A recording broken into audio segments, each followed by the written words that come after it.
Baklabek eta Estelasek deituta bigarren greba eguna dute gaur, Arabako, Bizkaiko eta Gipuzkoako hezkuntza sare publikoan, joan den azaroaren 30ean deitu zuten lehen lanuztean, eta gaurko antolatua dute bigarren greba eguna Eusko Jaurlaritzaren hezkuntza lege aurre proiektuaren aurka. Horren harira protestetara deitu dute Bilbon, Donostian eta Gasteizen.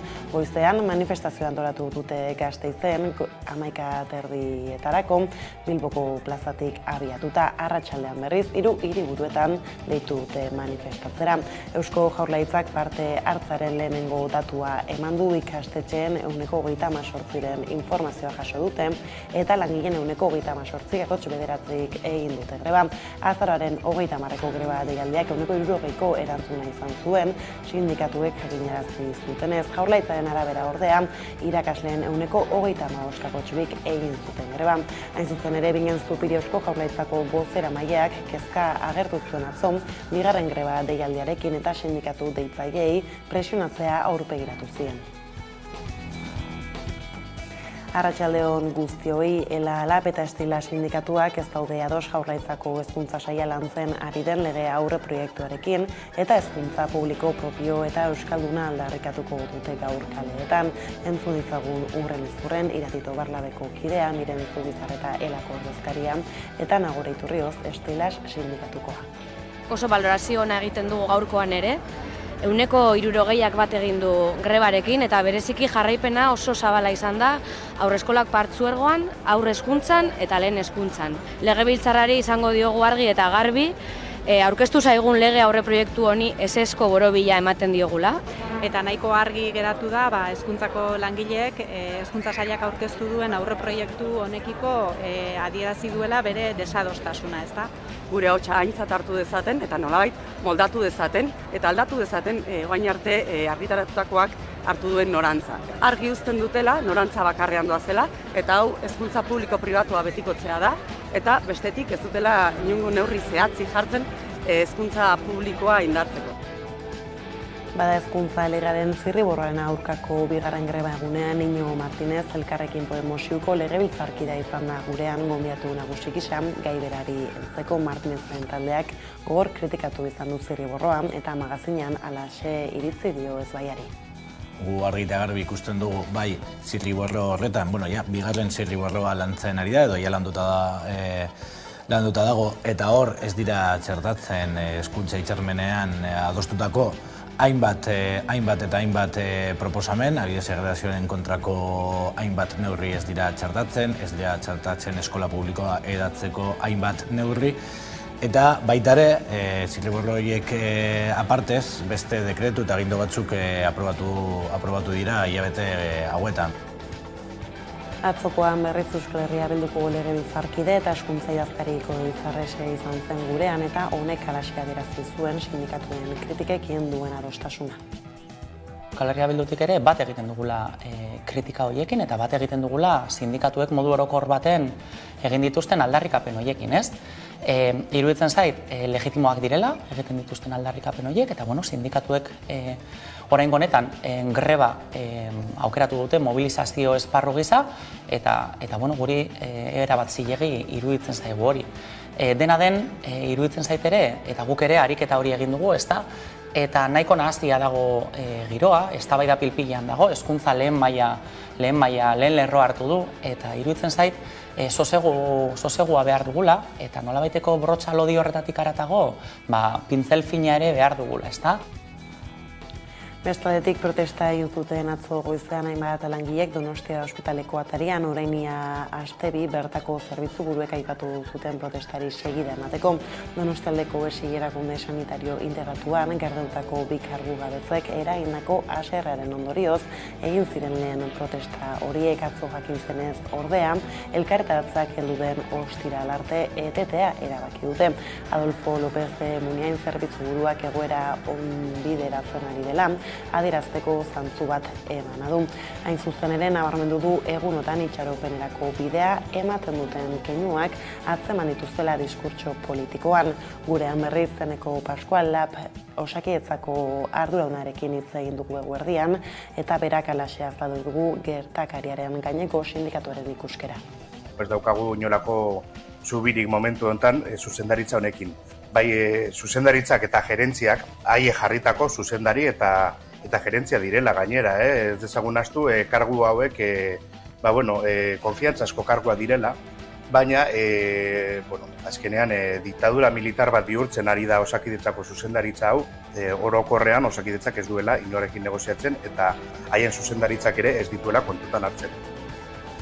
Oso goian baina beranzko joeran jarraitzen du inflazioak Hego Euskal Herrian, urritik azarora beste puntua apaldu da urte arteko prezioen igoera 7,2-tik 6,7-raino inflazioaren motor nagusia zena, energia merkatzen ari delako edo lehen baino motelago ari delako garestitzen.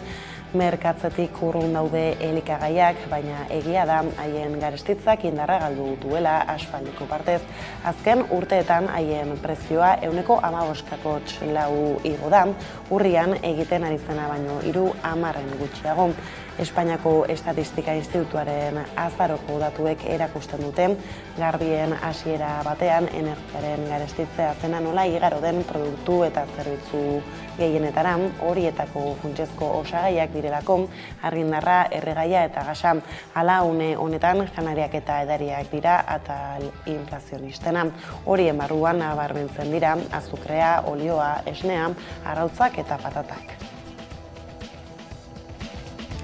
Gai isolatuta berriz, uztailaren 23an Akizen trenbidea blokeatu zuten ekintzaileak errugabe jotzeko eskatuko dute haien abokatuek Akizeko auzitegian. Bihar ostegunean izango dute epaiketa 9 bakegileek eta 5 urtetik gorako kartzela zigorra eta isunak arriskatzen dituzte. Trenbidera baimenik gabe sartzea, trenen zirkulazioa oztopatzea eta taldean egindako lapurreta leporatzen dizkiete. Ekintza ura premiazko egoerak justifikatzen duela alegatuko dute ordea abokatuek.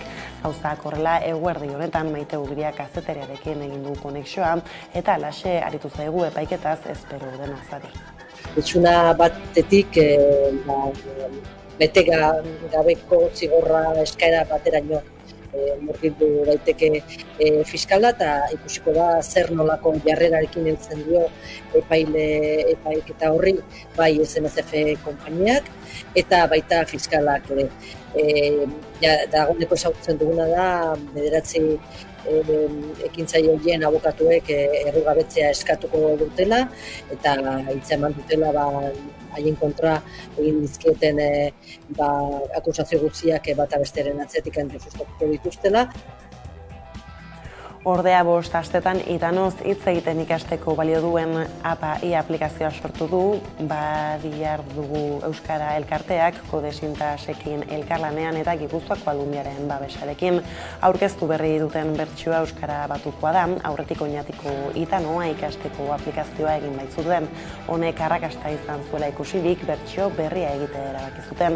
Aintzane Agirre Beña, badiar dugu Euskara elkarteko koordinatzailea. APA-i aplikazioa Itanoa bultzatzeko asmoz sortutako aplikazioa da.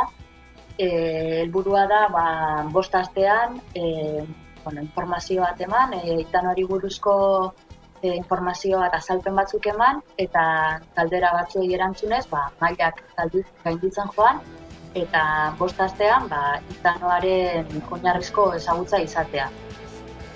Eta lerroburuekin bukatzeko kiroletan, emakumezkoen eskuz binakako pilota txapelketa aurkeztu dute Zumarragan. Ados, emakume pilotari profesionalen elkarteak antolatu du txapelketa Hego Euskal Herriko 20 udal inguruk lagunduta. Hala, larunbat honetan ekingo zaio txapelketari, beran, eta pilota partia denak ikusgai izango dituzue Amaika telebistan entzun dezagun, Ados pilota elkarteko Iera Agirre lehendakari ordea. Plan beten bertan hasiera emango zaio txapelketari beran, eta, ia Euskal Herri guztitik barrena, ez? 20 udal baino gehiotatik udalerri baino gehiotatik pasatuko ga, eta gainea gero fase erabaki horra edo ligila bukatuta, Tolosan, Azpeitin eta Iruinen izanen da. Eta nola ez, martxoaren 5 emakumeen eunen aurrekari bezala, hementxe beloki pilotaleko hontan finala hundie bizituko da. Bada asteazkeneko lerroburuak aipatuta iritsi da eguneko argazkiari heltzeko gunea elak, labek eta estilasek dituta bigarren greba eguna dute gaur Arabako, Bizkaiko eta Gipuzkoako hezkuntza sare publikoan. joan den azaroaren 30ean deitu zuten lehen lanuztean, eta gaurko antolatua dute bigarren greba eguna Eusko Jaurlaritzaren hezkuntza lege aurreproiektuaren aurka. Horren harira protestetara deitu dute Bilbon, Donostian eta Gasteizen ere agertzea. Eusko Jaurlaritzak aurkeztutako Araba, Bizkaia eta Gipuzkoako hezkuntza legearen aurre proiektua ez dute begi onez ikusten ELA, LAB eta Esteila sindikatuek. Izan ere, salatzen dutenez, euren aldarrikapenak ez dira aurre proiektuan jasotzen. Arabako, Bizkaiko eta Gipuzkoako hezkuntza sare publikoan bigarren greba eguna dute ELA, LAB eta Esteila sindikatuek deituta. Azaroaren 30ean deitutako lanuztean bezala Eusko Jaurlaritzaren hezkuntza lege aurre proiekturen aurka kalera atera dira milaka lagun. Oso balorazio ona egiten dugu gaurkoan ere. 60% bat egin du grebarekin eta bereziki jarraipena oso zabala izan da haurreskolak partzuergoan, haur hezkuntzan eta lehen hezkuntzan. Legebiltzarrari izango diogu argi eta garbi, aurkeztu zaigun lege aurre proiektu honi ezezko borobila ematen diogula. Aurre proiektuak hezkuntza sistema duala betikotzen duela salatzeaz gain, hezkuntza publiko propio eta euskalduna aldarrikatu dute kaleetan. Sare publikoko langile oro dago deituta grebarekin bat egitera. Irakasleak, haurreskolak partzuergoko langileak, hezitzaileak eta sukaldeko langileak eta garbitzaileak.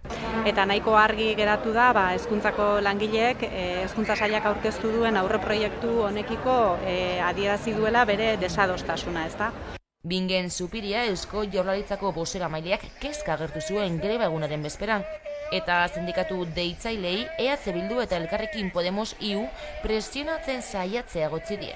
Bien bitartean sindikatuek pentsatzen dute hezkuntza sailak ez duela urratsik egiten sindikatuek aldarrikatzen duten sare publiko bakar euskaldun eta propioa lortzeko bidean.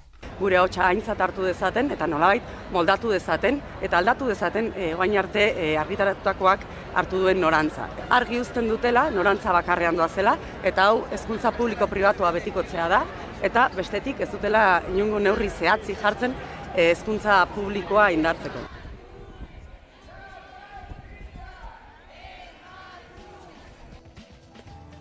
Biharko osteunerako berriz beste hezkuntza eredu baten aldeko mobilizazioak ditu ikamak segregaziorik gabeko hezkuntza publikoa, feminista, euskalduna, ekologista eta burujabea aldarrikatzeko mobilizazioak antolatu ditu ikama ikasle antolakundeak hain zuzen ere. Adierazi dutenez, ikasturtez ikasturte, hezkuntza sistema aldatuko denaren itxaropenarekin bizi dira ikasleak, baina argi dute batzuek ez dutela aldaketak egiteko asmorik. Horregatik ikastetxe lanean aritu dira azken hilabeteotan eta abenduaren 15ean Hego Euskal Herriko 4 hiriburuetako kaleak hartuko dituzte. Manifestazio guztiak 12etan hasiko dira, Bilbokoa Lakasiatik, Gasteizkoa Andra Mari Zuriatik, Donostiakoa Bulebarretik eta Iruñekoa Nabarreriatik. Hezkuntzaren bueltakoak aipatuta, bestelako protesta batzuei helduko diogu jarraian, ELA eta LAB sindikatuek bakoitzak bere aldetik greba egun gehiago deitu dituzte asteazkenetik aurrera Bizkaiko zahar etxeetan. LABek 3 egun deitu ditu gaurtik ostiralera, biak barne, eta ELAk 7 eguneko lanuztea deitu du hilaren 17tik 23 bitartean. Horrela protesta nagusia Bilbon burutu du gaur LAB sindikatuak, langileak sektore publikokoekin parekatzeko eta ratio duinak eskatzeko deitu dute lanuztean. Eta horrez gain, langileek 3 eguneko itxialdia egin dute Bilboko Atxuri auzoko Gizakundearen elizan asteazken honetan hasita Aiara Durreta izan da bertan. Bizkaiko adineko egoitza pribatutako langileek 3 eguneko itxialdia abiatu dute. Eta horrez gain, abenduaren 14tik 16 bitartean grebara deitu ditu LABek. Horrela, urrian hasitako 7 greba egunen zikloari amaiera emango diote. Hala berriro ere lan baldintzak duintzeko eta kalitatezko zerbitzua eskaini ahal izateko kalera atera dira eta adinikoen egoitzen egoera larriaz ohartarazi dute gainera. Ez dira tornilluak, dira pertsonak dira eta batzuetan 30 erresidente eoteko berearekin eoten gara 2 pertsona eta ezin dozu atendidu hori. Ezin dozu, zelan egiten duzu. Ni nahi dut Murillo esate, ona etortzea eta que nos atienda, a nosotros 35, a ver cómo nos atiende. Langileak sektore publikoekin parekatzea eta ratio duinak eskatu dituzte. Azken batean lan baldintza duinak aldarrikatu dituzte behargin eta egoiliarrentzat. Eta gure, riesgo psikosozialak eta hori oso larriak dira. Gaude, estresauta, ya no podemos más, nivel de bajas, bueno, habría que ver en cada residencia, baina oso handia da, azkenean egoera oso larria da, benetan. Bestela esan da, zaintzalanak erdigunean jarri beharra nabarmendu dute. Egoera honek erakusten duena da, zaintzaren inguruko gogoeta sakon bat egin behar dela. Guztiok gure bizitzaren zatiren batean zainduak izateko beharra izango dugu, eta gaur-gaurkoz, zaintza duina jasotzeko eskubidea ez dago bermatua. Zaintza lan horiek ezinbestekoak dira bizitza sostengatzeko. Lan gatazkakien jarraiki Bizkaiko metalgintzan beste aukera bat dute gaur lan hitzarmena adosteko. Arratsaldeko 3etan bilduko dira berriro patronala eta ELA-LAB, Komisiones Obreras eta UGT sindikatuak. Azken hauek 11 greba egun burutu dituzte dagoeneko eta euren arabera oihartzun zabala izan dute lan uzteek. Hala, gaurko bileran eskaintzak alderatuko dituzte eta sindikatuek adierazi dute negoziatzeko prest daudela adi.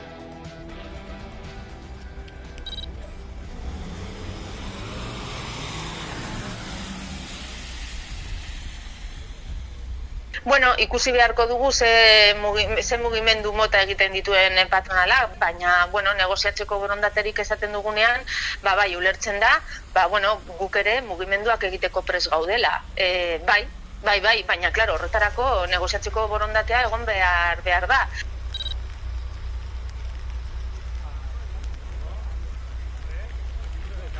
Gure ustetan beharrezkoa da, erosmen-ahalmena mantentzea, eta oraindik ere horretaz gain badaude beste ikuspuntu batzu, jardunaldiaren jeitsiera,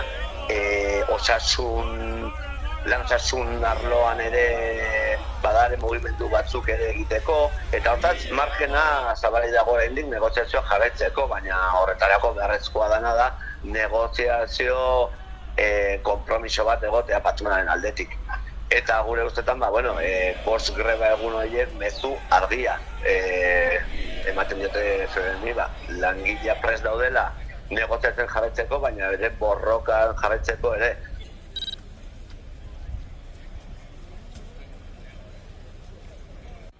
Eta patronalak egiten dituen proposanetan trampa joko bat ere badago soldatetan. Eta hauek azterratzen dituzte bakarrik tauletan, guk errealetan ere nahi dugu, hauek tauletan ateratzen dituzte KPI batzuk 2026 urtera. Ordea Bizkaiko ordainsari berrien helburu bakarra diru bilketa dela salatu dute garraiolariek, hain zuzen ere Bizkaiko garraiolarien elkarteeko hartarazi dute kontsumo kate osoa garestituko dutela. Hala ere ez dute protesta ekintzarik aurre ikusten, ez da epaitegietara jotzea ere. Una medida que viene además en un momento no solamente complicado para la economía en general, sino también para este sector en particular. Es que es una medida lisa y llanamente recaudatoria. Hemos valorado y hemos considerado que no es una medida de consenso con el sector. Por mucho que se intente vender por parte de la Administración, la implantación de los peajes, a pesar de la ronda de contactos que hemos tenido con el Departamento de Infraestructuras, no es una medida de consenso con el sector. Dagoeneko 79 langile hildira lan istripuen ondorioz Euskal Herrian eta egoera salatzeko elkarretaratza egin dute Gasteizen sindikatuek, era berean Eusko Jaurlaritzari eta Nafarroako gobernuari neurriak hartzea exigitu diete. Nerea García izan da bertan. Abenduaren 7an 56 urteko langile bat hil zen Araban. Lurraldean urte honetan 11 langile hil dira lan istripuz. Sindikatuek salatzen dutenez egoera onartezina da eta erakundeek neurriak hartu behar dituzte enpresak laneko eta segurtasun eta osasunaren arloko legedia betetzera behartzeko. Euskal Herrian 2022an dagoeneko 79 langile hil dira lan istripuz. Iazko datuak gaindituz 2021an berriz 78 langile hil ziren. Azkeneko lan istripua abenduaren 7an izan zen, Arabako Iruraiz Gauna udalerrian. 76 urteko langile batek, eraikuntza lanak egiten ari zela lan istripu ez traumatikoa izan zuen, eta hil zen. LAB sindikatuak salatu duenez, eraikuntzaren sektorean, azpikontratazioaren katea gehiegi erabiltzen da, eta horrek langileentzako arrisku egoerak biderkatzen ditu, eta laneko segurtasunari buruzko araudia betetzen kontrolatzea zailtzen du. Instituzioen partetik ez dutela inongo politika errealik martxan jartzen halako ezbeharrak edo ekiditeko, prebentzio kontu eta prebentzio neurri guztiak langileon bizkarretan jantze dituztela, eta azken finean lan osasuna eta prebentzioa enpresek beraien mozkinetatik ateratzen ez duten bitartean, halakoak gertatzen jarraituko dutela. Eta horregatik, exigitzen diegu, hartu ditzatela benetako neurriak, hartu ditzatela, eman ditzatela pauso ausartak, benetan hemen dagoen eta gertatzen ari den drama honekin behingoz amaitu alizateko. LAB sindikatuak kontzentrazioa antolatu du patronalaren egoitzaren aurrean egoera hau salatzeko. Iragarritako datuak onartezinak direla aldarrikatzen du, eta erakundeei exigitzen dien neurriak hartu behar dituztela enpresak laneko segurtasun eta osasunaren arloko legedia betetzera behartzeko. Eta aipatu gure erreburuetan, ere Donostialdeko esiko profesionalek lehen hartu emana izan dute telefonoz Osakidetzako zuzendaritzarekin, badirudi Osakidetzaren baitan piztutako krisia baretzera doala. Zerbitzu buruek mahai gainean utzi diote bilera baterako deia eta bisita baterako ere bai. Lehen kontaktuaren ostean, ostiralera bitartean bertan bera utzi dituzte protesta bilkurak, hitz egiteko eta negoziatzeko borondatea dutela erakusteko Udane Arbeo. Badirudi Donostialdean piztutako krisia baretzera doala. Esiko profesionalek adierazi dute euren egoera bideratzen hasia egon daitekeela. 2 aste luze badira erietxeko zerbitzu buruak ospitale atarian protesta egiten hasi zirela, Osakidetzak 2 lankide kargua betu ondoren. Bingen Zupiriak testuinguru horretan adierazi du ez dela Donostialdeko arazoa soilik. Hau da, Euskal Osasun Sistema osoari eragiten dion kontu bat, Osakidetza osoari dagokiona eta beraz, Osakidetzak bere osotasunean aztertu eta erantzuna eman behar dion kontu bat. Azken aldian Gipuzkoako hiriburuan Osakidetzako kudaketa bertikalegia dela salatzeko protestak egiten ikusi ditugu, baina orain 2 egunez ez gaur eta ez bihar bilkurak etengo dituzte. Ikusi dutelako Osakidetzaren baitan badagoela hitz egiteko borondatea eta dagoeneko lehen hartu emana ere izan dute. Telefono deia izan dute Rosa Perez Osakidetzako zuzendari nagusiak eta Adolfo López de Munain neurologia buruak. Beraz protestaren lehen ideiak eta lehen eskariak entzun ditu Rosa Perezek telefonoz bestalde, baina mahai gainean utzi diote bilera baterako deia eta bizita baterako ere bai. Donostiako ospitalera bertara joan dadila eskatu diote hala egoera bere begiekin ikusi eta profesionalekin batzarra egiteko. Hori alabaikorra gertu da neurologo burua uste du aste honetan ez bada datorren astean bertan joan litezkela erietxera Rosa Perez Osakidetzako zuzendari nagusia bera edo beste goi kargu batzuk. Afera honen erdian Zupiria Jaurlaritzako bozeramailea gaineratu du osasun sailak helburutza duela datozein urtei begira Osakidetzak izan beharko lukenaren inguruko gogoeta bat egitea. Gogoeta estrategiko bat egitea eta hor finkatzea zeintzuk diren Osakidetzak eskainiko dituen zerbitzuak, nun eta nola eskainiko dituen, eta eza inbertsio egin beharko diren horri erantzuteko. Bien bitartean esandakoa, ostiralera bitartean bertan bera utzi dituzte protesta bilkura guztiak, hitz egiteko eta negoziatzeko borondatea dutela erakusteko. Nazioarteko gai erreparatuta berriz, aurreratu dugu aste honetan bete eginda lehen aldiz fusio errentagarria lortu dutela baieztatu dute Ameriketako estatu batuek. Kaliforniako laborategi bateko esperimentuak ezarri duen mugarria aurkeztu dute Washingtonen eta lorpenak energia garbiaren etorkizuna aldatuko duela adierazi dute zientzialariek.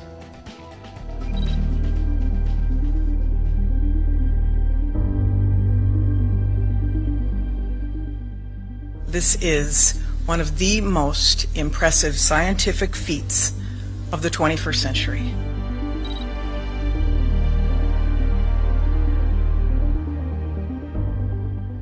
"192 laser beams entered from the 2 ends of the cylinder and struck the inner wall, and that happened in less time than it takes light to move 10 feet.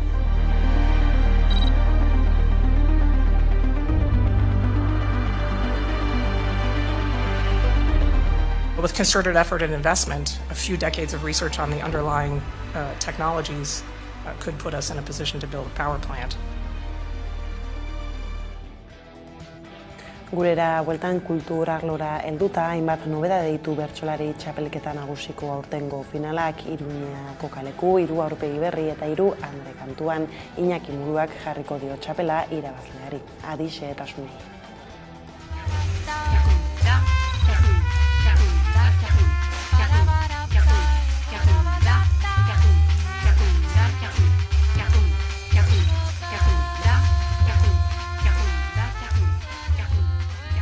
Egun ederra izango dela segurua da, eta uste dut aurtengoak esangura haundia daukala, nahi bada politiko fuerte batzuk, hasteko Iruñan izatea finala, eta bestetik dudari gabe lehenengo aldiz 3 emakumezko hariko geralako kantuan, eta uste dut horrek esangura politiko haundia daukala, ez niretzat bakarrik, ez emakume ontzat bakarrik, baizik hemen gauden 8 ontzat uste dut, eta berso gintzarentzat eta kultur gintzarentzat oroar.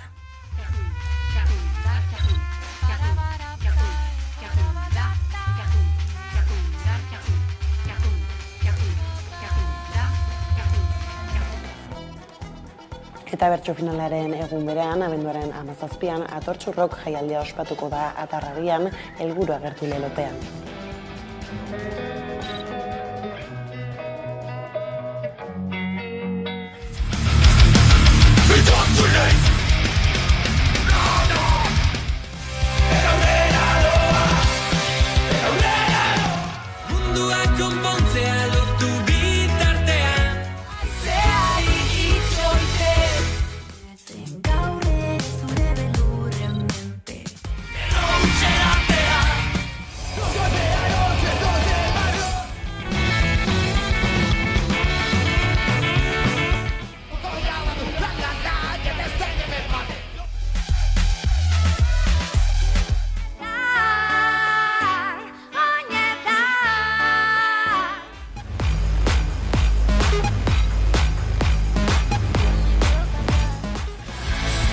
Izanen oien maizter, laster, bazter baten geldituko dira eta zer.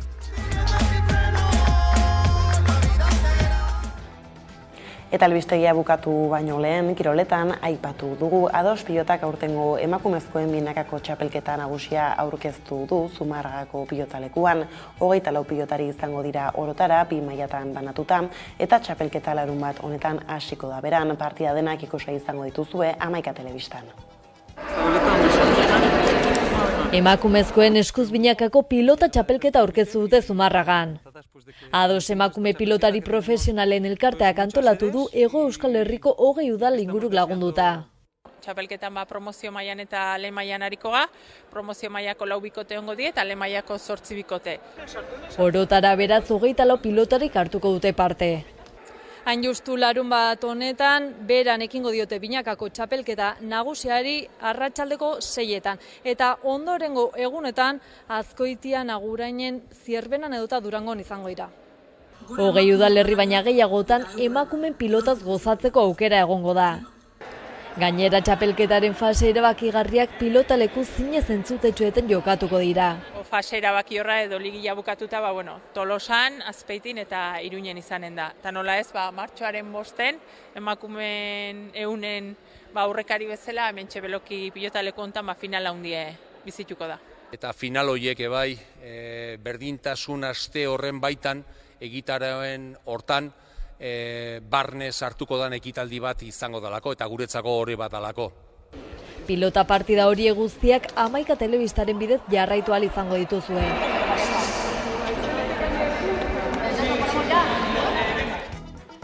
Eta honekin iritsi gara albistegiaren bukaerara, gaurkoan Iñigo Martinez Elkarrekin Podemosiuko legebiltzarkideari eginiko elkarrizketa berreskuratuta agurtuko zaituztegu. Nola ez, Araba Bizkaia eta Gipuzkoako hezkuntza legea hizpide hartuta. Horren bestez, besterik ez gure aldetik hauek izan dira eguerdiak gurean gaur utzi dituenak guztiak eta gehiago. Nahi duztuen aldiro hamaika.eus atarian ondo izan eta bihar arte. Hori gogoratzen dut irakurri nuela gaztetan, oso gaztetan, ontzan erosi nuen, eta garai hartan horretara zijoan autobusaren geltokia han zegoen, eta goratzen dut, erosi nuela, hilo nintzara autobusea, txaron behar izan nuen pixkat martxan jarri arte, eta harrapatu ninduen hainbeste, esaten nuen, mina idatzi egin daiteke. Nik hori ez dekien, ordura arte.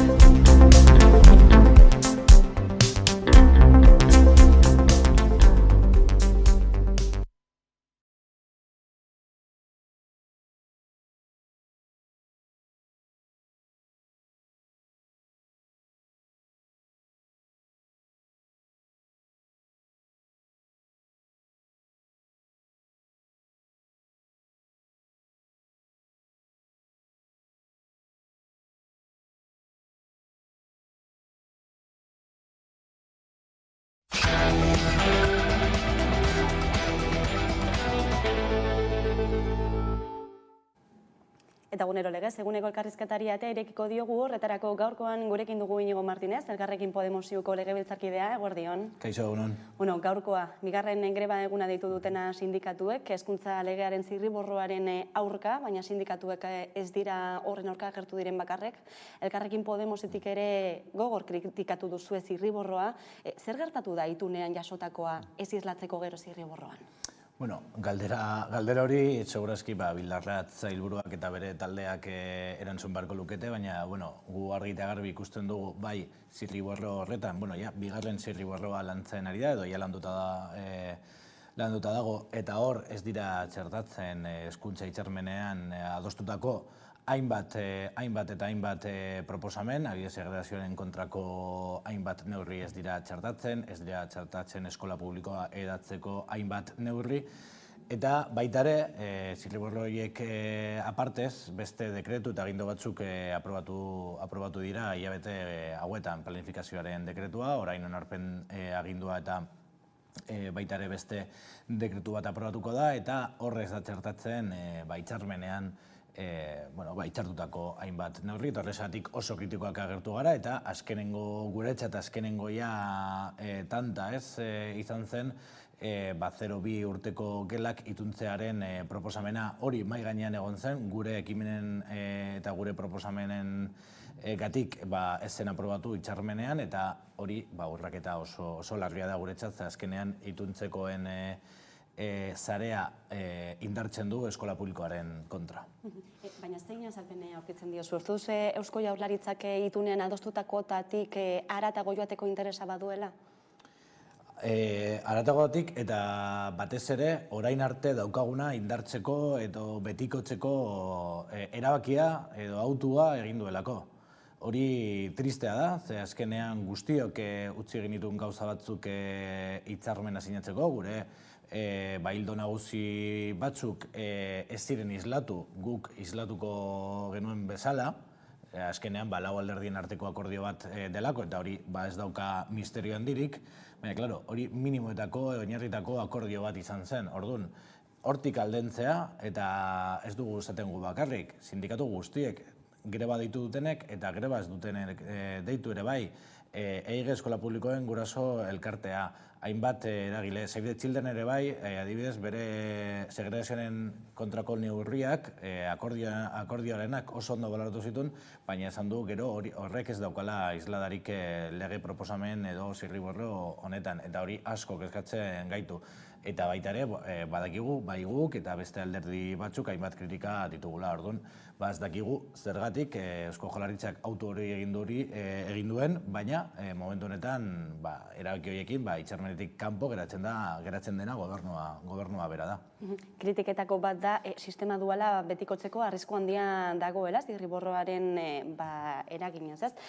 Atzokoan esaterako lehendakaria Kristau Eskolako zuzendari berriarekin batzartu zen, nola ikusten duzu Jaurlaritzaren harremana Kristau Eskolarekin? Harreman oso zuzena dauka, hain zuzen ere, Kristau Eskolako presidentea, EAJ-PNV-ko militantea delako, eta kargu ezberdinak izan dituelako historian zehar. Eta, nik uste horrekin erantzuna dagoela galdera. Elkarrekin Podemosi, behin baino gehiagotan egotzi izan diote, hezkuntza itunarekin haustura egitea. Momenturen batean hori gertatzeko zorian egon da?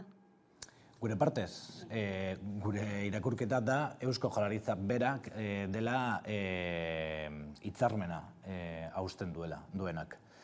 aprobatu ditun dekretuekin, egin ditun adierazpen batzuekin, zirriborroarekin, 02 gela hoien ituntze prozesuarekin. Gauza eta erabaki horiekin gobernua da ekimenekin hitzarmena apurtzen duena. Konfiantza ere apurtuta dagoela aipatu izan duzu. Hemendik aurrera orduan zein bide hartuko duzue? Nik gauza bat esango dut, bigarren zirriborroa, lege aurreproiektuaren bigarren zirriborroa, guri zuzenean ez digute bidali. Osa, eragile sozial batzuk bidali digute. Hori da, dagoen konfidantza harremana momentu honetan. Gobernuaren partetik gurekiko. Guk, eta hau beti esan dut, Bildarratz, bai, pertsona moduan oso pertsona gertukoa da, oso majoa, biltzeko ez dauka inolako arazorik, baina gero ekintzetan konfiantza izan behar dugu, eta ekintzetan gure konfiantza momentu honetan oso urrun dago. Zer esan ematen jarraitzen du bestalde, Donostiako esian zuzendariak kargugabetu eta dimisioak etorri ziren gertakari horiek, ez zenolako irakurketa egiten duzue? Bueno, hau izan da, Osakidetzaren krisiaren azkenengo kapituloa. Serio soluzea izaten ari da, gogoratu behar dugu, ere bai, Darponen dimisioa OPN asuntoa batik, gogoratu behar dugu baita ere Nekane Murgaren dimisioa, gogoratu behar dugu hemen Bilbon, Basurtuko ospitalean, kirurgia kardiakaren trasladoarekin edo mugimenduarekin sortutako krisia eta nola langilek irabazi dute hori epaitegietan. Gogoratu behar dugu baita ere, bai aurreko legintzan eta bai legintza honetan egin diren greba eta mobilizazio guztiak. Gogoratu behar ditugu baita ere, Osakidetza sindikatuekin ez duela negoziatzen, daramala 10 urte hitzarmena sinatu gabe sindikatuekin, eta inolako akordiorik gabe heltzea sindikatuekin, eta batasun sindikala eta gainera oso anitzak diren sindikatuekin lortu duela Jaurlaritzak, eta Gipuzkoako zian gertatu dena, hori azkeneko kapituloa da. Egia berezia dela, zerbitzu buruak egindako protesta edo borroka bat izaten ari delako, eta normalean langile medikuak, erizainak, garbiketako zerbitzuen langileak normalean burutu dituzte protestak, eta segurazki puntu amankaun batzuk izango dituzte, beste batzuk ez, eta gauza batzuk, eta esaten dugu baita ere, ez ditugula konpartitzen proposamen batzuk, baina bai, esaten da, Osakidetzaren krisi honen azkenengo kapituloa dela, ez dakigu azkenengoa izango dela, eta beste batzuk etorriko dela, horrelako erabakiak hartzen jarraitzen badute gobernuaren partetik eta JPNB-aren partetik segurazki borrokak eta liskarrak mantenduko dira Osakidetzan, zeren azken momentuan Osakidetza publikoaren izaera, langileriaren baldintzak, eta baita ere hiritarrok jasotzen dugun zerbitzuen kalitatea zorian dagoelako momentu honetan. Eta borroka mantendu behar da, Osakidetza publikoan, baliabide nahikoekin eta langileen baldintza honekin mantendu eta horren alde mantendu behar dugu borroka bai. Lehendakaria entzun dugu gai honen harira esanez, zerbitzuak zentralizatu behar direla. Ez dakit horren bidea hartu den edo nola ikusten duzuen. Gaur goizean ere Bingen Zupiria Euskadi Irratian elkarrizketatu dute eta bai estatu du ez dagoela inolako borondatik, ez dagoela inolako mugimendurik Osakidetza privatizatzeko. Zentralizatzea zer da, guri gustatuko litzaiguke jakitea, ez dago inolako transparentziarik ez legebiltzarrekiko eta ez langilekiko eta sindikatuekiko gobernuaren partetik. Segurazki igual zerbitzuren bat ezinezkoa da ospital guztietan egotea. Orain ez daukagu Osakidetzan zerbitzu batzuk, adibidez, Kantabriako ospitale batean egiten delako, edo Toledoko ospital batean egiten delako, oso zerbitzu bereziak, espezializatuak eta onak direlako. Baina, erabaki hauek, inolako transparentziarik gabe hartzen diren erabaki hauek hartu behar dira parte hartzarekin. Hartu behar dira sustengarritasunarekin, baina sustengarritasun hori ez ekonomikoa, baizik eta kalitatearen aldetik. Eta baita ere, lehen arreta zerbitzu potente batekin. Ze azken finean, esaten dute, zentralizatuko ditugu gauza batzuk. Baina aldi berean, lehen arretaren krisia luzatzen ari da. Itzi ziren pakak ez dira berriro zabaldu. Hemen ondoan daukagun Deustuaren adibidea. Eta momentu honetan, hitzarmen zerrendak inoiz baino luzeagoak izaten ari dira, eta batez ere, espezialitate batzuetan, traumatologia edo oftalmologiaren kasuaren adibidez. Eta aldi berean ikusten ari gara nola, gero eta gehiago, duela 10 urte ez diren heltzen 300.000 pertsonetara seguru pribatu bat zeukatenak, eta orain 500.000 pertsona daukate seguru pribatua Euskadin. Lehen arreta eta hitzarmen zerrendak hain luzeak bukatu behar dira, beste gauza batzuei buruz hitz egiteko, eta bestela mobilizazioak aurkituko dituzte aurrez aurre. Azken krisi honen aurrean Sagarduiren dimisioa eskatu dute talde politiko batzuek, zuek horren aldekoak zarete? Dimisio bat ona izan daiteke edo hori, efektu homeopatiko bat izatea. Azken finean politikak garrantzitsuak dira. Azken finean, Sagarduik entzea, darpon bezalako, darpon porfilaren bezalako tipo bat edo tipa bat jartzeko, ez dauka inolako erantzunik politiketan. Aldatu behar dena da, epe luze batean gobernua, eta epe motzean aldatu behar dena da Osakidetzaren politikak publikoa indartzeko, langileen baldintzak bermatzeko, eta kalitatea eta jendearen osasuna bermatzeko hartu behar diren neurri guztiak. Gero, Sagardui dimititu behar du, igual dimititu behar du, baina guri kezkatzen gaituena dira politikak. Osakidetzako langileentzat besteak beste ondu du Eusko Jaurlaritzak, enplegu publikoaren lege hori, oposizio aurka eta sindikatu guztiak ere aurka izan dituen legea. Zergatik bozkatu zenuten zuek aurka? Azken finean, enplegu publiko arautzeko lege bat egin da sindikatu guztien kontra. Eta horrek negoziaketa kolektiboa publikoan arautu behar duen, negoziaketa kolektiboa sektore publikoan arautu behar duen legea sindikatuen kontra hartzea, bidezkoa, legala da, baina zentzu handirik ez dauka. Orduan, bakarrik horrezegatik bozkatu genuen kontra, baina gero baita ere azpikontratazioen sistema eta externalizazioen sistema betikotzen da, eta indartzen da, betikotze baino indartzen da, eta gure ustez, gure sektore publikoari buruz daukagun ikuspuntuaren justo kontrakoa da, eta horrezatik hain zuzen ere kontra bozkatu genuen. Datorren astean onartuko diren Euskal Autonomia Erkidego aurrekontuei ere osoko zuzenketa aurkeztu diozue, 3. aldiz. Eusko Jaurlaritzak negoziatzeko borondatea izan duela aipatu izan du, baina zer gertatu da?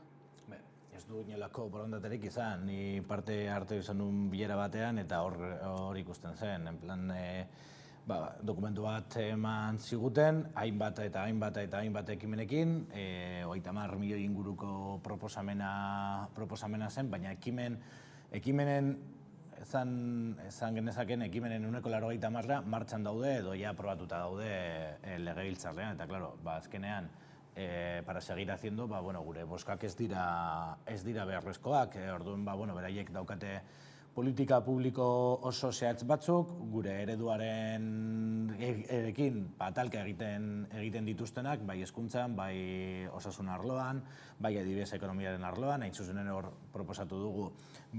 Eusko Jaurlaritzak funts pilo bat ditu enpresetan sartzeko, enpresa laguntzeko, eta guk proposatu dugu unifikazio eta batxe prozesu bat transparentziarekin kudeatzeko, eta baita ere dirua efizientziarekin gastatzeko, azken finean enpresa pilo bat laguntzen ditu Eusko Jaurlaritzak, baina ez ditu bermatzen gero hor lan baldintzak, edo diru horren truke lana bermatzea, bat edo 10 urte, ez du bermatzen hemen geratuko direla, orduan horren transformazioa behar dugu, eta adibidez, etxebizitzaren arloan,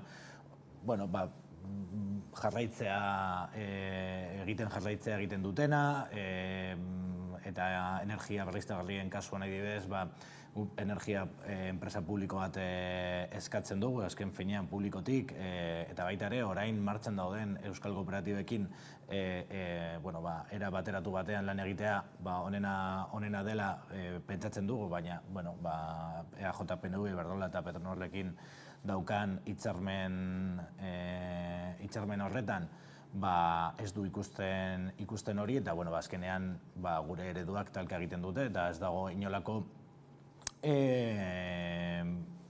espaziorik horrekontuak itxartzeko, eta horrelako proposamenak ikusten dugunan, bakarrik beraien aldeen dena bozkatzearen alde ez dugu ikusten. Egia da, gaur momentu honetan aprobatuko dela gure ekimenez garraio publikoan deskontuak 2023 urte osoan luzatzea. Aprobatu genuen gure ekimenen baten bitartez duela 2 aste plenoan, eta gaur gure zuzenketa bat aprobatuko da.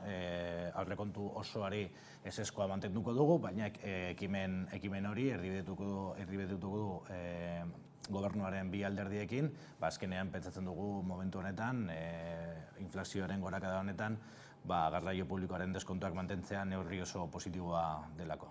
Hori izango litzateke bat, baina beste adostasun batzuk ere izan dituzu Eusko Jaurlaritzarekin, hori izan daiteke esaterako diru-sarrerak bermatzeko errentaren erreforma, ez? Ela sindikatuak eskatu die alderdi politikoei haren aurka egiteko. Zer uste duzue? Bueno, momentu honetan ikuste dut krisi ekonomiko eta baita ere krisi politiko global batean gaude. Krisi ekonomiko honek baita ere krisi klimatiko bat dauka bere ondoan, eta gizartean ezin egona nabaria da. Eta nik uste diru-sarrera bermatzeko errentaren erraminta hobetzea beti neurri edo berri oso positiboa izango dela. Gure reforma ez da, hori argi eta garbi, baina gure 6 esterlekuak jarri ditugu diru-sarrera bermatzeko errentaren erreformaren alde. Eskubideak berreskuratzen dira. Azken finean, 2012an egindako erreforman galdu ziren eskubide batzuk, eta eskubide batzuk berreskuratzen dira. Kantitatea baita ere igoko da. Orain sartu ditugun zuzenketekin eta aprobatuko diren zuzenketekin 2023 urtean 800 eta 3 eurotan egongo da. Eta baita ere oso garrantzitsua dena indize bati lotuta egongo dela, eta ez gobernuaren borondatearen menpe. Orain, igual gobernuak badauka borondatea urtero adibidez KPI-rekin igotzea, ez da kasua, baina orain sartu dugu indize bat, Europar pobreziaren tasaren indizea, eta igoko da zentzu horretan. Eta baita ere, sartzeko diru-sarrera bermatzeko errenta eskuratzeko adina 18 urtetara jaitsi da era orokorrean, egia da baldintza batzuekin ez gaude hitz egiten emantzipazio errenta bati buruz, baina 18 urtetara jaisten da. Eta beste baldintza batzuk ere errazten dira. Eta baita ere, oso kezkagarriak ziren kontrolak, egiten ziren kontrolak ondo daude, baina nola egiten ziren, askotan eskubidea jasotzen dutenen eskubideak urratzen zituzten, hor hainbat berme sartu dira, eta orduan daukagun indarrarekin, eta baita ere, la sindikatuak kritikatu du, baina beste sindikatu batzuk, adibidez, Comisiones Obreras eta pobreziaren kontrako sarea, balorazio positiboa eman dute reformaren inguruan. Gehiago nahi dugula, noski, baina daukagun indarrarekin eta kaletik etorritako proposamenekin, hau lortu dugu eta jarraituko dugu gauza guztiekin bezala lan egiten erraminta hau indartzeko. Madrilera begira ere jarriko gara, pentsioen erreformaren bigarren zatia osatu beharko litzatekelako urtea amaitu aurretik, 2 aste gelditzen dira, eta bitartean, Eskribaren azken proposamena izan da kotizazioak kalkulatzeko epea luzatzea, eta horrek talka sortu du beste behin ere PSOE eta Podemosen artean Madrilen. Nola ikusten duzu egoera? Bueno, Eskriba ministroak dauka joera pixkat arraroaz. Urte honetan lortu dugu Unidas Podemosen ekimenengatik eta baita ere sindikatu eta pentsionisten mugimenduen indarragatik garaipen historiko bat. Hau da, pentsioak KPI-rekin aktualizatzea aurten, pentsio guztiak 8,5% igoko dira. Eta gaur zorionez ezagutu dugu inflazio tasa gutxiagoa izango dela, baina nola kalkulatu da bataz bestekoa 8,5%ko igoera izango dute.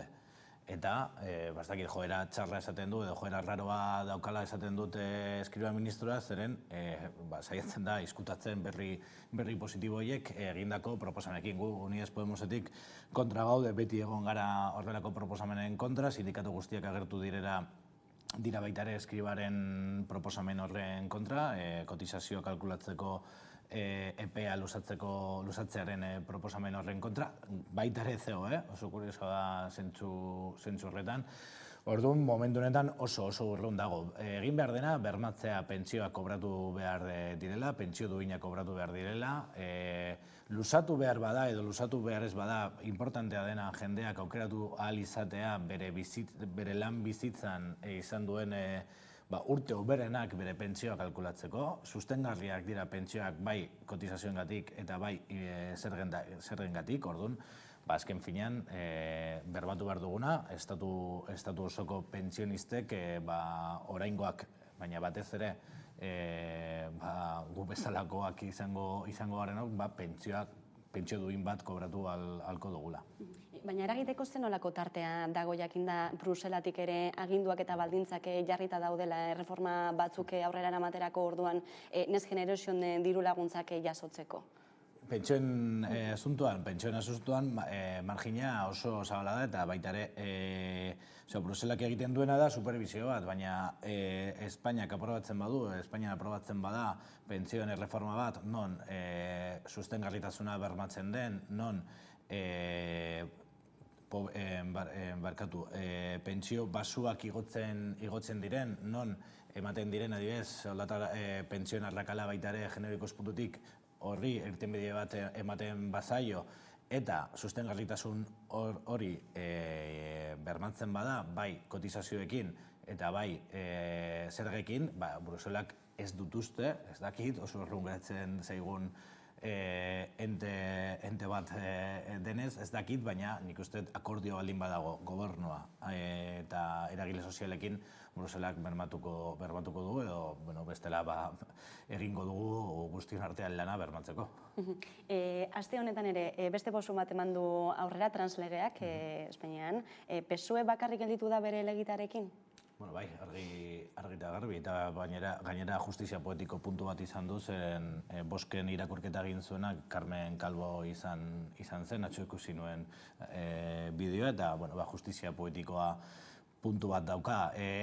Azken finean, lortu dena da eskubide gehiago, transpertsonentzat, baina gizarte osoarentzat, azkenean eskubideak bereganatzea gizarte osoaren onurako da, eta azken finean jende autodeterminazioa bermatzen duen lege bat da, hainbat eskubide berriak eskuratzen dituena transpertsonentzat ere bai, eztabaida nagusian ez direnak egon, eta azken finean egun eta aste oso on bat izango da eskubideak lortu direlako, gero PSOEk bere retratua eginda dauka, baina momentu honetan nik uste hainbeste erasoen aurrean eta hainbeste eztabaida pozoitzuen aurrean, posteko modukoa da translegea aprobatu izatea batzordean eta plenora pasatzea.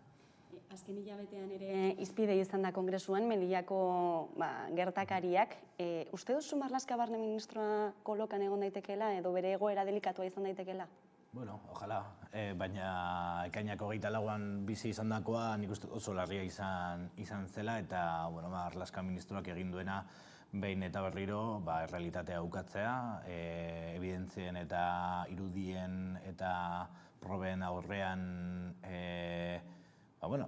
segurazki gezurra esatea, poliziaren jokabide legearen kontrako eta giza eskubideen kontrako jokabideak babestea, eta hau ez da Unidas Podemos esaten duen gauza bat, ere bai esaten dugu, baina Amnistia Internacional adibidez, atzo aterasun azkenengo txostena honen inguruan, ikerketa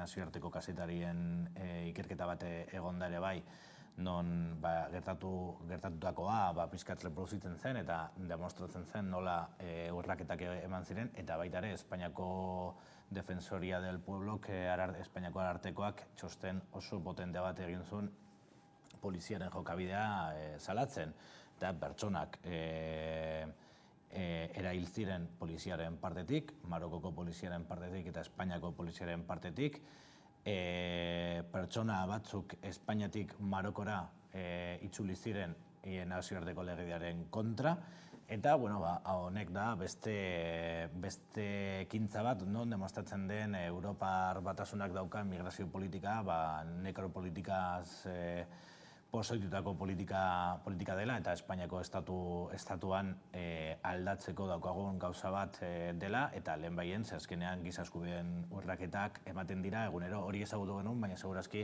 Melillan horrela, tamaina horretakoak segurazki ez, baina egunero gertatzen dira horrelako gauzak, hemen Euskal Herrian bertan estatu frantsesa eta espainolaren artean daukagun mugan ere egunero urraketak ematen dira, Mediterraneo itsasoan egunero pertsonak hiltzen dira Europara etortzen, beraz horrek esan nahi du lehen baien aldatu behar dugula politika hauek. Azken asteotan ere kongresuan izandako giroak hautsak harratu ditu, nola ikusi duzu Euskal Herritik bertan gertatutakoak? Ezan genezakeen urrutitik, baina ni beti esaten dut gauza bat, azkenean ez da giroa, hau da fasismoaren eta ultraeskuinaren estrategia bat, eta ez daukagu txerto magikorik Euskal Herrian esateko urrutitik Madriden gertatzen den gauza bat denik. Egia da hemen momentu honetan giroa desberdina dela, baina Europar Batasunarekin alderatzen badugu Espainiak gertatzen dena beste herri batzuetan, ez dakit kongresuaren tirabirak, baina bai kalean, eta ultraeskuinaren eta fasismoaren indarra. Eta horregatik urrutitik, baina ezein urruti. Eta oso kezkagarria da, ze azken finean, daukagu, lehen esaten zen brunete mediatiko bat, baina ja da brunete politiko, mediatiko, eta baita ere estatuaren barnean dauden hainbat eragileen partetik, Deep State deitzen den horren ekimenen partetik. Azken finean, horrela erainak egiten badituzte ministra baten kontra, zer ez dute egingo kalean Euskal Herriko herri batean dagoen mugimendu feminista baten kontra, edo adibidez, orain Atzurin dago lab sindikatua mobilizazio bat egiten, etxe langileen edo zerbitzu ayuda domizilioaren langileen eskubideen alde. Nola ez dute egingo kolektibo txikien kontra, ministra baten kontra horrelako ekimenak burutzen badituzte. Eta gogoratu behar dugu, ministra horren etxearen atarian urte bat egon zirela ere bai mobilizazioak egiten eta bere umeak mobilizazio horietan sartzen. Hori da fasismoa, fasismoaren daukadan indarra, eta zoriontzekoa da gainontzeko alderdi guztiak, PP eta Vox kenduta elkartasuna adieraztea, baina Irene Monteroekin gertatu dena beste ministra, beste modu batean, ere bai beste politikari batzuen kontra gertatu da, sindikalisten kontra, kazetarien kontra, eta orduan nik uste dut guztien artean demokrazia indartu behar dugu, eta ez da bakarrik hori, giroa edo adanero modu baten edo bestean den, edo ez dakit zer, edo norbaitek egun bat konkretuan zeo zer esan duela, baizik eta estrategia bat da guztia pozoitzeko, eta elkarrizketan ikusi dugu nola, oihu guztien atzean geratzen da translegea, geratzen da adibidez pentsioen igoera, geratzen da familia legea, geratzen da beste hainbat proposamen, nola gehiengo oso anitz batekin, investiduraren gehiengo plurinazional horrekin, hainbat eskubide irabazten ari dira eta hauek oihukatzen ari dira bere rabia, bere gorrotoa adierazten ari dutela eskubide berrien kontra. Eta hori gelditu behar dugu, ze alternatiba da haien gobernua, eta nik uste dut inork ez dugula nahi PP eta Voxen gobernu bat. Azken galdera bat ere, hauteskunde zikloa pizkanak aurbiltzen ari delako, definitzen ari da dagoeneko zenolako harremana izango den Sumar proiektuaren eta Elkarrekin Podemosen artekoa? Sumar prozesua udal eta foru hauteskunderik haratago jungo duen prozesu bat da, gure partetik, IU Ezker Anitza Izquierda Uniden partetik, eta baita ere hemen Euskadin Podemosen partetik gure konpromesua adierazi dugu prozesuan parte hartzeko, eta errespetatzen ari gara baita ere Yolanda Díaz markatzen ari ditun epeak eta prozesuak, eta gure militanteak adibidez programetan parte hartzen ari dira, baina horrek ez du esan nahi hori helduko denik udal hauteskundeetara. Udal hauteskundeetan momentu honetan negoziaketan eta definizio horietan gaude Podemos eta Ezker Anitzaren artean, espero dugu urte bukaera baino lehenago akordioa izatea, eta baita ere beste indar txikiago batzuei, eko bezala, kapaz izatea guztion artean orkestea hauteskundetara, azkenean emaitza hobeagoak ateratzeko batasuna beti berri ona da, eta baita ere